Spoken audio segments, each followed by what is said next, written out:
Halo sahabat inovasi, jumpa bersama saya Irni Novita dari Badan Litbang Provinsi Sumatera Selatan dalam acara One Day One Innovation. Satu hari, satu inovasi, tiada hari tanpa inovasi. Sahabat inovasi, saat ini inovasi menjadi sebuah keharusan. Dunia terus berubah, maka kita harus adaptif dan inovatif. Untuk menginspirasi, kami hadir dengan para inovator hebat dengan inovasi-inovasinya dalam acara One Day, One Innovation. Sobat inovasi, saat ini kami berada di Taman Beregam Muara Beliti, Kabupaten Musirawas dalam acara rangkaian podcast kami, syuting outdoor dalam acara One Day, One Innovation. Pada saat ini kami sudah kehadiran adik kami Hairunisa dari SMA 2 Muara Beliti dengan inovasinya dalang santik. Apa sih dalang santik itu? Anda penasaran? Langsung saja kita sapa Hairunisa. Selamat datang Hairunisa di acara One Day One Innovation. Bagaimana kabarnya hari ini? Alhamdulillah baik. Baik ya. Sudah sekolah sekarang? Alhamdulillah sudah tatap muka, tapi separuh-separuh. Masih separuh-separuh. Bagaimana pengalamannya sekolah offline dan online?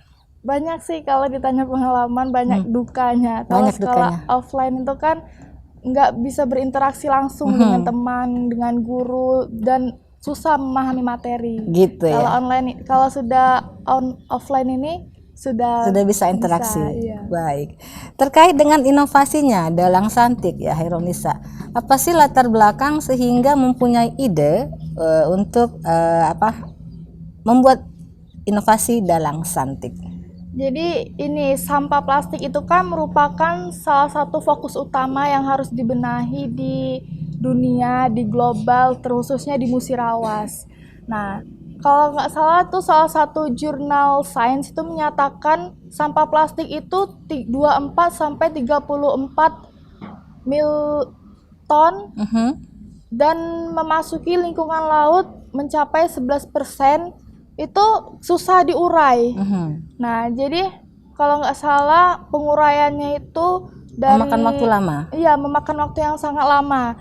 60 sampai 70 tahun kalau nggak salah. Jadi Anda berinspirasi gitu ya, terinspirasi untuk memanfaatkan sampah plastik menjadi sesuatu yang berguna gitu. Jadi berpikir kayak gitu loh. Gitu gimana sih caranya mengolah ini menjadi sesuatu yang cantik ya. Dalang santik itu singkatan dari apa gitu? Dalang santik itu singkatan dari daur ulang sampah plastik. Sampah plastik. Sampah plastik jenis apa saja yang bisa digunakan menjadi sesuatu yang cantik seperti pohon-pohon ini? Sebenarnya banyak, tapi karena banyak yang berminat dengan misalnya bunga ini. Bunga ini kan terbuat dari kantong plastik biasa, kayak kita misalnya keluar dari supermarket itu bisa memakai kantong plastik itu. Jadi ada kriteria tertentu, artinya jenis sampah plastik tertentu untuk membuat si dalang santik ini. Iya. Kalau sampah botol-botol itu bisa tidak?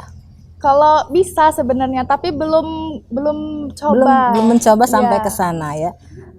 Dan dalam hal pembuatan pohon ini ya, Anda terinspirasi sendiri atau ada melihat pola-pola tertentu atau memperhatikan lingkungan sekitar saja? Memperhatikan lingkungan sekitar, terus juga ada dari seperti YouTube, itu kan banyak yang tutorial-tutorial. Ternyata ada kayak gitu pemanfaatan sampah plastik. Jadi bisa mencontoh dari situ, ternyata bisa benar-benar bisa dicoba.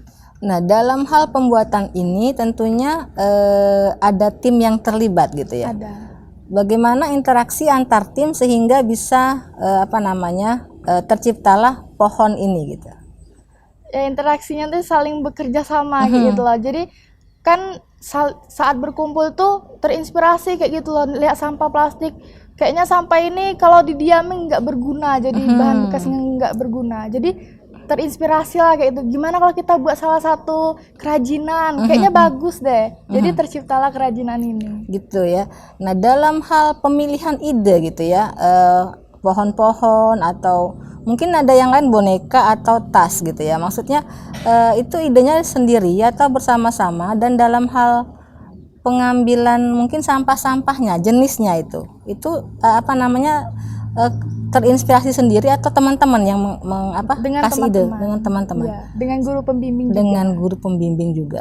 Nah, ini kan sampah plastiknya plastik ya gitu ya, maksudnya kantong plastik Iya. gitu ya. Kantong plastik jenis apa saja yang bisa digunakan selain kantong plastik yang dari supermarket maksudnya? Bisa kayak dari bekas sabun cuci baju kayak Soklin itu kan bisa dibuat jadi tas. Oh gitu. Jadi selain ini sudah banyak yang lainnya yang dibuat atau Iya. hanya pohon-pohon ini saja? Baru ini sih, kalau yang dari tas itu pernah lihat-lihat di YouTube kayak gitu. Jadi mungkin terinspirasi lagi. Baik. Nah, ketika melaksanakan ya, misalnya ini kan membuat pohon gitu, menggambar pola gitu ya. Hambatan apa yang terasa menjadi sepertinya ini susah sekali, dan bagaimana cara mengatasinya? Kalau susahnya itu di bagian ini kan bisa lengket kayak gini digosok. Jadi jadi sering ada yang nggak nyatu, itu kesusahan. Begitu. Dia gambar pola dulu. Prosesnya dari pertama gambar pola toh? Iya, pola Ya. dulu. Kemudian setelah itu dilapis-lapisi lalu digosok, dilapisi dengan kertas sama kain. Jadi dia bisa nempel kayak gini. Kemudian dilem, kemudian jadilah seperti ini. Dirangkai jadilah seperti bunga. Gitu. Dan dalam hal pembuatan ini prosesnya berapa lama sehingga menjadi satu seperti ini? Kurang lebih 1 bulan dari pemilihan ide, proses pengumpulan bahan bakunya sendiri, kemudian proses menggambar sampai jadi seperti ini 1 bulan gitu ya.